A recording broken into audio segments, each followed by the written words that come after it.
Hello everyone.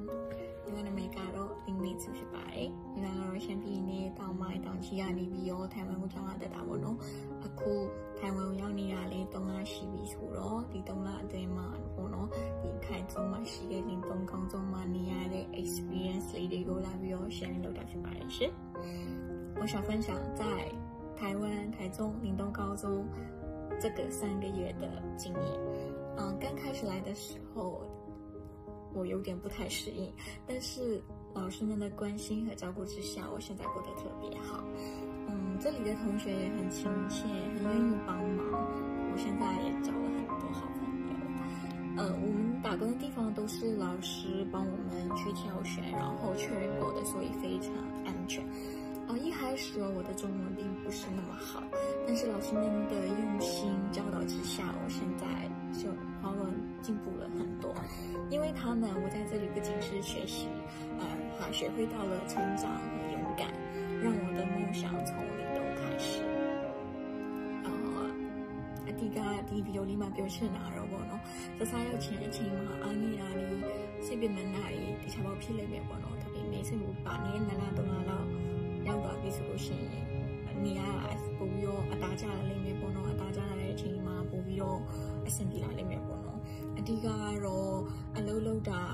အလုပ်ပေါ့နော်အလုပ်ကအရန်ကိုလုံခြုံနေပေါ့နော်အရန်လုံခြုံနေပြီးတော့သူတို့ကစီကံနဲ့ဥပဒေနဲ့အညီလုပ်ရတာဆိုတော့ကိုယ့်အတွက်နစ်နာမှုလုံးဝမရှိပါဘူး။နောက်ပြီးတော့ကျောင်းကအရန်ကောင်းပါတယ် facility တွေလည်းအရန်ပြည့်စုံပါတယ်။ဘာလို့လဲဆိုတော့အခုဒီတစ်နှစ်မှဒီအဆောင်ကိုအသစ်လုပ်ထားဆိုတော့လေ facility ပိုင်းမှာလည်းစီမစရာမလိုပါဘူးလို့အဲ့တော့ထိုင်ဝမ်မှာလာပြီးတော့ပညာသင်ဖို့စဉ်းစားနေရဆိုလို့ရှိရင်ဒီလင်းတုံးချောင်းကိုယူလို့ရပါတယ်လို့ပြောချင်ပါတယ်ရှင်။အားလုံးပဲပါ谢谢大家。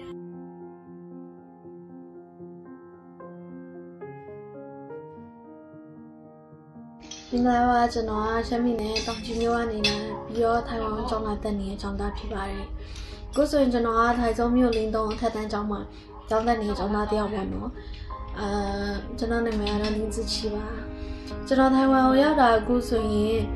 3လနီနီလောက်တော့ရှိပြီပေါ့နော်။ဒီထိုင်ဝမ်ရောက်ချင်းတော့ကဆိုရင်အဆင်မပြေရတယ်အများကြီးပေါ့နော်။ကျွန်တော်